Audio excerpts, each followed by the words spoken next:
ओम शांति। आज है 15 अगस्त 2026। आज के बाबा के महावाक्य है, मीठे बच्चे सबको यही पैगाम दो कि देह सहित देह के सब धर्मों को भूल अपने को आत्मा समझो तो सब दुख दूर हो जाएंगे। मतलब क्या है, हमें सभी को ये मैसेज देना है, ये समाचार देना है कि हमें इस शरीर से जुड़े हुए जितने भी धर्म हैं, कर्म हैं, उनको भूलना है। जितने भी मोह माया संबंध हैं, है ना, मोह माया है या हम इस शरीर से जुड़े हुए कोई भी रिश्ते हैं, उनको भूल जाना है और अपने आप को आत्मा समझकर बाबा को याद करना है। तो सभी के सभी जितने भी दुख हैं वो सब दूर हो जाएंगे। बाबा ये नहीं कहते हैं कि अपना कर्म नहीं करना उन संबंधों के प्रति, लेकिन बाबा ये कहते हैं कि कर्म करो, लेकिन अपनी बुद्धि से, अपनी आत्मा से सिर्फ बाबा को याद करने से जितने भी दुख हैं वो दूर हो जाएंगे। प्रश्न है, तुम बच्चों को किस बात में फॉलो फादर करना है? मतलब वो कौन सी चीज़ है जिसमें हमें बाबा को फॉलो करना है? उत्तर है, जैसे इस ब्रह्मा ने अपना सब कुछ ईश्वर अर्पण कर दिया, पूरा ट्रस्टी बना, ऐसे ट्रस्टी बनकर रहो। कभी भी उल्टा सुल्टा खर्चा कर पाप आत्माओं को नहीं देना। अपना सब कुछ ईश्वरीय सेवा में लगाओ, पूरा ट्रस्टी बनो। बाप की श्रीमत पर चलते रहो। बाप देखते हैं कौन बच्चा कितना श्रीमत पर चलता है। इसका मतलब है कि हमें जो है किसी भी चीज़ पर अधिकार नहीं लगाना है कि ये मेरा है, घर मेरा है, पैसा मेरा है, बच्चे मेरे हैं, ये नहीं करना है, ये मेरा नहीं करना है। हमें ये सारी चीज़ें का काम करना है, लेकिन ट्रस्टी समझकर कि जितने भी हैं, ये घर है, परिवार है, बच्चे सब बाबा के हैं, मैं तो एक ज़रिया हूँ। ट्रस्टी बनकर हमें कार्य करना है, ना कि मालिक बनकर करना है। गीत है तू प्यार का सागर है। कौन सा गीत है? तू प्यार का सागर है। ओम शांति। बच्चों ने गीत सुना, कहते हैं बाबा हम कहाँ से आए, कब आए, फिर वापस जाने की राह कैसे भूले। यह ड्रामा कानों में समझा दीजिए। मतलब बाबा को कह रहे हैं जो ये हम कहाँ से आए, मतलब और घर जाने का रास्ता भूल गए, ये जो पूरा ड्रामा है हमारे कानों में समझा दो, मतलब हमें बताओ। बाबा से कह रहे हैं बच्चे, हम कौन हैं, कहाँ से आए, फिर कहाँ चले गए। एक ज्ञान की बूंद दे दो, क्योंकि ज्ञान का सागर है ना। अभी बच्चे जानते हैं हम आत्माएं कहाँ की रहने वाली हैं, फिर बाप को और अपने स्वर्ग को कैसे भूले और कैसे आकर यहाँ दुखी हुए। यह राज कानों में सुनाओ। अब बाप ज्ञान का सागर भी हैं, पवित्रता का सागर भी हैं, प्रेम का सागर भी हैं, शांति का, सुख और संपत्ति का सागर भी हैं। अभी बेहद के बाप द्वारा यह सब बातें समझते हैं। आदि में कहा ये आए, फिर मध्य में क्या हुआ, जो हम रास्ता भूल दुखी हुए। फिर अब बाप को कहते हैं बाबा हमको रास्ता बताओ, हम अपने सुख धाम शांति धाम में जाएं। बाप ही बैठ बतलाते हैं तुम आदि में कौन थे, मतलब शुरुआत, आदि मतलब सतयुग में हम कौन थे, फिर मध्य में क्या हुआ, भक्ति मार्ग कैसे शुरू हुआ, अंत में क्या हुआ, अंत मतलब कलयुग में क्या हुआ। यह आदि मध्य अंत का राज अब बुद्धि में बैठा है। आदि मध्य मतलब सतयुग का, फिर बीच का और अब कलयुग का जो राज है, पूरा 5000 वर्षों का जो राज है। अब जब हम बाबा के बच्चे बने हैं ना, तब हमारी बुद्धि में ये चीज़ बैठी है। यह ड्रामा है ना, यह मनुष्यों को ज़रूर जानता है, क्योंकि एक्टर्स हैं। जानते हैं हम आत्माएं निराकारी शांति धाम से आती हैं। यहाँ टॉकी धाम में मूल वतन, सूक्ष्म वतन, फिर यह है स्थूल वतन। फिर मूल वतन से आत्माएं आती हैं टाकी धाम में शरीर धारण कर पाठ बजाने। आत्मा का निवास स्थान शांति धाम है। यह बातें दुनिया में कोई भी नहीं जानते हैं। यह ज्ञान का सागर बाप ने ही आकर समझाया है। अभी समझ रहे हैं और समझा रहे हैं। ज्ञान सागर कहा जाता है पारलौकिक परम पिता परमात्मा को। किसको कहते हैं? शिव को। मनुष्य को नहीं कह सकते। यह महिमा सिर्फ एक बाप की गाई जाती है, जिसको और कोई नहीं जानते। अभी विनाश का समय है। गाया हुआ है विनाश काले विपरीत बुद्धि यूरोप वासी। अभी बाप ने तुम्हारा बुद्धि योग अपने साथ लगाया है कि माँ मैं कम याद करो, मैं मुसलमान हूँ, हिंदू हूँ, बोधी हूँ, यह सब देह के धर्म हैं। आत्मा तो आत्मा ही है। बाप समझाते हैं देह के सब धर्म छोड़ अपने को आत्मा समझ मुझ बाप को याद करेंगे तो पतित से पावन बन जाएंगे। बाप कहते हैं इस देह को भी भूलो। यह सबके लिए बाप का पैगाम है। देह सहित देह के जो संबंध हैं सबको भूलो। मैं आत्मा हूँ, हम सब ब्रदर्स का बाप एक है। यह ब्रह्मा भी कहेंगे हम आत्मा हैं तो सब भाई भाई हो गए। इस समय सब भाई भाई पतित दुखी हैं, सब काम चिता पर चढ़ भस्म हो पड़े हैं। जब द्वापर के आदि में रावण राज्य शुरू होता है तो फिर तुम वाम मार्ग में जाते हो, तभी फिर और धर्म शुरू होते हैं। आधा समय तुम पवित्र रहते हो, फिर आधा में तुम पवित्र बनते हो। 21 जन्म भारत में ही गाए जाते हैं। कुमारी वह जो 21 कुल का उद्धार करे। कुमारी का मान है तुम भारत का तो क्या सारी दुनिया का उद्धार कर रहे हो। तुम जानते हो हम सब आत्माएं शिव बाबा के बच्चे हैं तो कुमार ही ठहरे। भाई बहन तब होते हैं जब प्रजापिता ब्रह्मा की औलाद बनते हैं। यह तुम बच्चों को ज्ञान है। हम आत्माएं सब भाई भाई हैं, सब बाप को पुकारते हैं हे पतित पावन आओ। किसको पुकारते हैं? शिव बाबा को। यहाँ रावण राज्य से दुख से हमको लिबरेट करो, फिर हमारा गाइड बन हमको वापस ले चलो, हमारे दुख हरो और सुख दो। अभी तुम समझते हो बरोबर बाबा आया हुआ है, हमको इस कलयुगी रावण राज्य से छुड़ाए साथ ले चलेंगे। बाप जानते हैं अभी आत्माएं पतित हैं, इसलिए शरीर भी पतित है। आत्मा को ही पावन बनाकर ले जाते हैं निर्वाण धाम में। पास्ट से प्रेजेंट फिर फ्यूचर होगा, आदि मध्य अंत फिर आदि। मतलब जैसे आदि हुआ सतयुग हुआ, फिर मध्य युग आया, फिर कलयुग आया। अब कलयुग के बाद फिर क्या आएगा? फिर सतयुग आएगा। सतयुग आदि, कलयुग अंत, फिर फ्यूचर होगा सतयुग। यह तो सहज है ना। अच्छा बीज में क्या हुआ? हम कैसे गिरे? हम पावन देवता थे, फिर पावन से पतित कैसे बने? अभी तुम समझते हो, बाप समझाते हैं। जब रावण राज्य शुरू होता है तब तुम पतित बनते हो।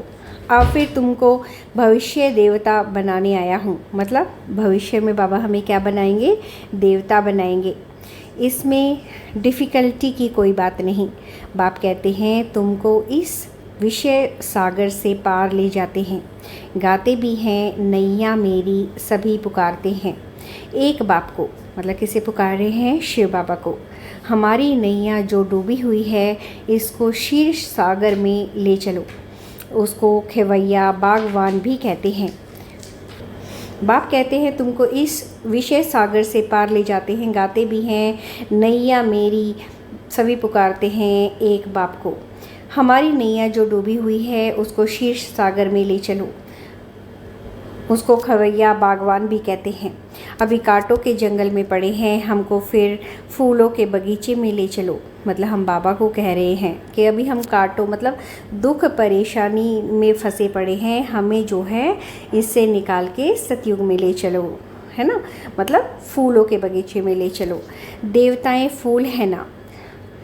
अभी सब हैं कांटे, एक दो को दुख भी देते रहते हैं। देवता कभी किसी को दुख नहीं देते, वहाँ तो सुख ही सुख है। वह तो फिर गाते हैं, तुम यहाँ प्रैक्टिकल सुन रहे हो। कहते हैं ना बाबा हम कहाँ से भूले, इस सृष्टि चक्र को हम कैसे भूले। सतयुग त्रेता में यह नहीं जानते क्योंकि वहाँ तो हम सुखी थे, फिर दुखी कब हुए? जब रावण राज्य शुरू हुआ। भारतवासी रावण को जलाते ही रहते हैं जब तक उनका विनाश नहीं हुआ है। फिर सतयुग में थोड़े ही हर वर्ष जलाएंगे। यह है भक्ति मार्ग। अभी रावण का राज्य खल्लास होना है। भक्ति मार्ग में रावण को हर वर्ष जलाते हैं परंतु मरता ही नहीं है। अभी रावण तुम्हारे आगे कैसे मर गया? तुम जानते हो रावण राज्य अब खत्म होना है। मतलब कलयुग खत्म होना है। 5 भूतों का सिर काटा जाता है। 5 भूत कौन से हैं? काम, क्रोध, लोभ, मोह और अहंकार, मतलब 5 विकारों का जो सर है वो काटा जाता है। पहले पहले काम के सिर को काटते हैं। काम ही महाशत्रु है। बाप कहते हैं इन 5 भूतों पर विजय पाने से ही तुम विश्व पर जीत पाएंगे। मनुष्य खुद भी कहते हैं हम पतित हैं इसलिए बुलाते हैं। पतितों को पावन बनाने आओ। आत्मा बुलाती है हे पतित पावन, हे बाबा खेवैया, रहम दिल बाबा आओ। बाप कहते हैं मैं कल्प कल्प आता हूँ। कैसे आता हूँ यह कोई नहीं जानते। गीता में भी है भगवान ने आकर राजयोग सिखाया है, परंतु भगवान कौन है, कब आया, यह किसी को पता नहीं है। गीता को तो खंडन कर दिया है। श्री कृष्ण को द्वापर में ले गए हैं। द्वापर के बाद तो दुनिया और ही पतित होती है। तो द्वापर में श्री कृष्ण ने आकर क्या किया? मनुष्य तो कुछ भी समझते नहीं, बिल्कुल ही अनराइटिस्ट है।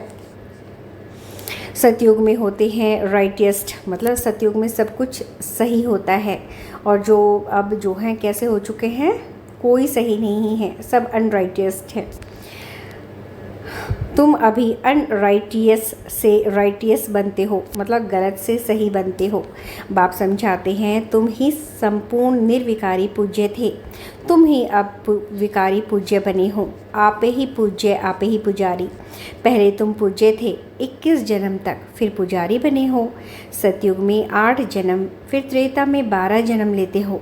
बाप भी बतलाते हैं तुम पतित कैसे बने हो, कब से गिरे हो। यह सृष्टि का चक्र फिरता रहता है। सारे वर्ल्ड की हिस्ट्री, ज्योग्राफी आदि मध्य अंत का राज बच्चों को बाप बैठ समझाते हैं। यह एक रस तो नहीं समझेंगे, नंबरवार ही समझते हैं।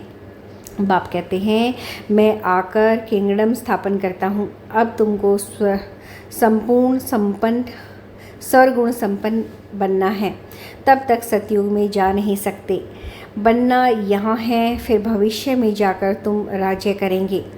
उनके बीच में सब विनाश हो जाएगा, विनाश भी देखेंगे ज़रूर। तुम प्रैक्टिकल में अपना पार्ट बजाएंगे, तुमको थोड़े ही पता पड़ता है आगे क्या होगा।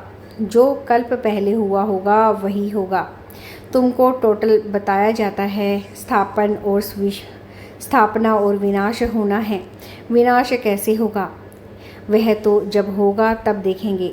दिव्य दृष्टि से विनाश तो देखा है, आगे चल प्रैक्टिकल भी देखेंगे। स्थापन का भी साक्षात्कार दिव्य दृष्टि से किया है और प्रैक्टिकल भी देखेंगे।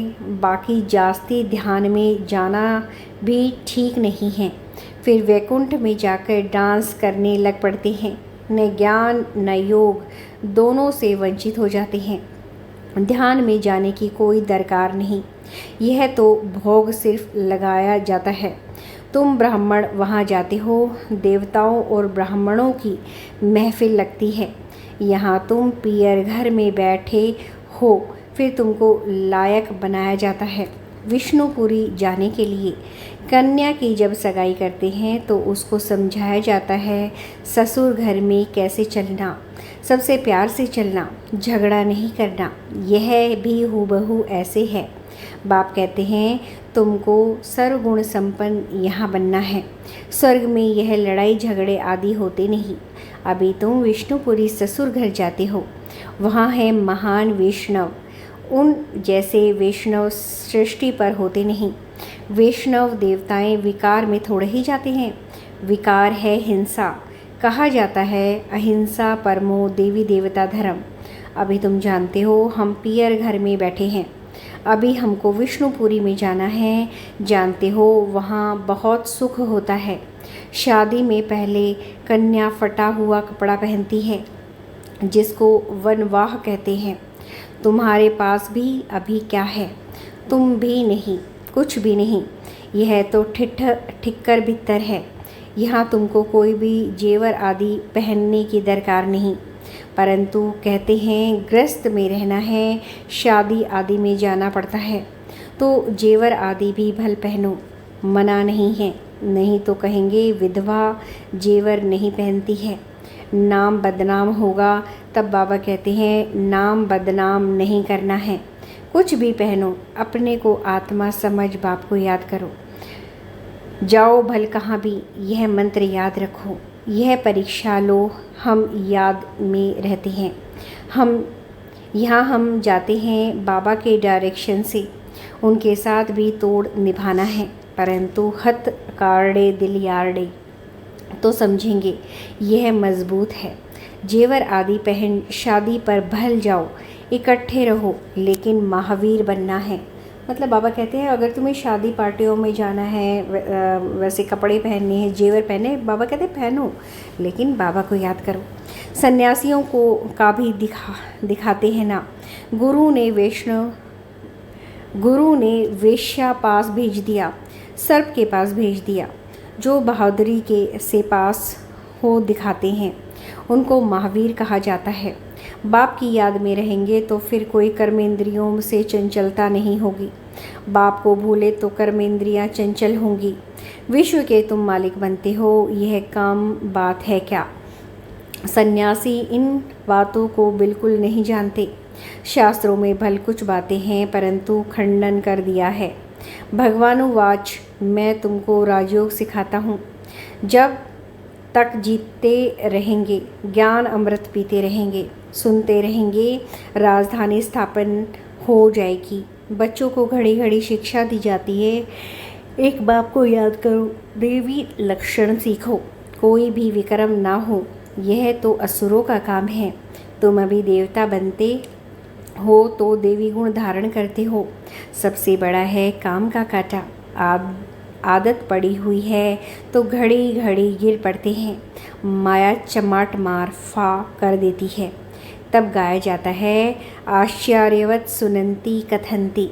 अभी तुम एक बाप के बने हो, कहते भी हो। यह सब कुछ ईश्वर का दिया हुआ है, तो तुम ट्रस्टी बन जाते हो। यह सब उनका है, हमको उनकी श्रीमत पर चलना है। बाप भी देखते हैं हमको सब कुछ अर्पण कर फिर हमारी श्रीमत पर कैसे चलते हैं। कोई उल्टा सुल्टा खर्चा कर पाप आत्माओं को तो नहीं देते हैं। शुरू में इन ब्रह्मा ने भी ट्रस्टी को हो दिखलाया ना। मतलब जो ब्रह्मा बाबा है ना, उनके पास वो कितने अमीर थे, है ना।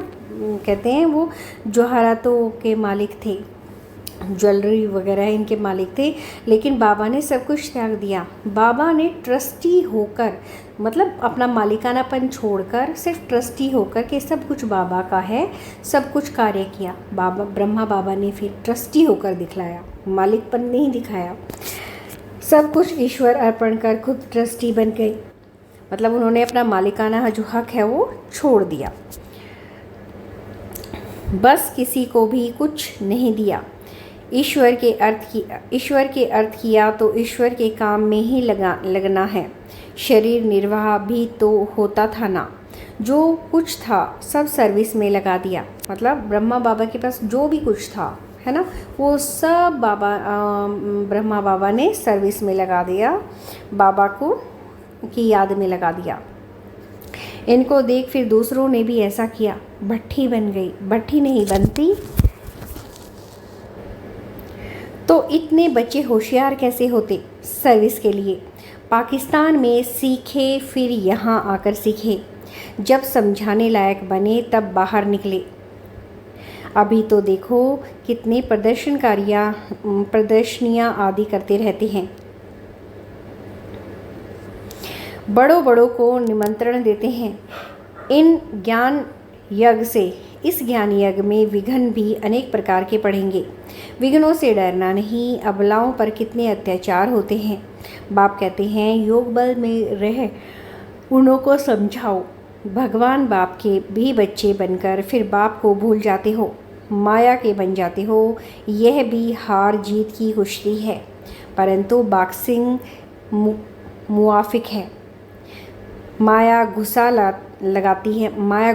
लगाती है तो फा हो जाते हैं। बाप कहते हैं माया से कभी हारना नहीं है। पवित्र रहेंगे तो विश्व के मालिक बनेंगे। कितनी बड़ी आमदनी है। अगर पूरा पुरुषार्थ नहीं करेंगे तो जाकर दास दासी बनेंगे। राजधानी सारी यहाँ ही स्थापन हो रही है। अच्छा, मीठे मीठे सिखले दे बच्चों प्रति माता पिता बाप दादा का याद प्यार और गुड मॉर्निंग। रूहानी बाप की रूहानी बच्चों को नमस्ते, रूहानी बच्चों की रूहानी बाप दादा को नमस्ते। शुक्रिया बाबा, शुक्रिया। धारणा के लिए मुख्य सार है नंबर 1, जब तक जीना है ज्ञान अमृत पीते रहना है। महावीर बन माया की बॉक्सिंग में विजयी बनना है। सबके साथ तोड़ निभाते दिल एक बाप में रखनी है। मतलब जो है, हमें माया से हारना नहीं है, हमें हमेशा माया से जीतना है। और वो हम कैसे करेंगे? बाबा को याद करके। नंबर 2, विघ्नों से डरना नहीं है, सर्विस में अपना सब कुछ सफल करना है। ईश्वर अर्पण कर ट्रस्टी बन रहना है, कुछ भी उल्टे सुलटे कार्यों में नहीं लगाना है। वरदान है, अपने संपूर्ण स्वरूप के आह्वान द्वारा आवागमन के चक्र से छूटने वाले लकी सितारे भव। अब अपनी संपूर्ण स्थिति व संपूर्ण स्वरूप का आह्वान करो तो वही स्वरूप सदा स्मृति में रहेगा। फिर जो कभी ऊंची मंजिल कभी नीची स्थिति में आने जाने का आवागमन का चक्कर चलता है, बार बार स्मृति और विस्मृति के चक्कर में आते हो, इस चक्कर से मुक्त हो जाएंगे। वे लोग जन्म मरण के चक्कर से छूटने चाहते हैं और आप लोग व्यर्थ बातों से छूट चमकते हुए लकी सितारे बन जाते हो। स्लोगन है, किसी भी विघ्न के वश होना अर्थात डायमंड पर दाग लगाना।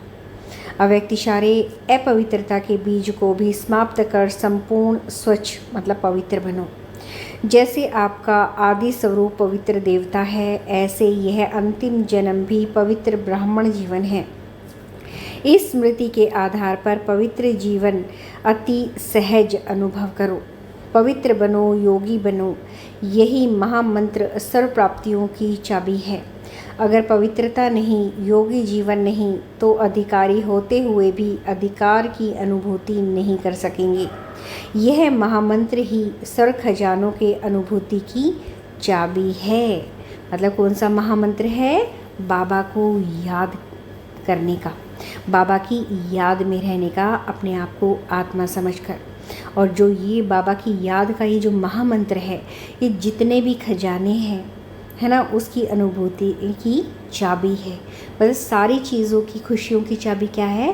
बाबा की याद में रहना। ओम शांति।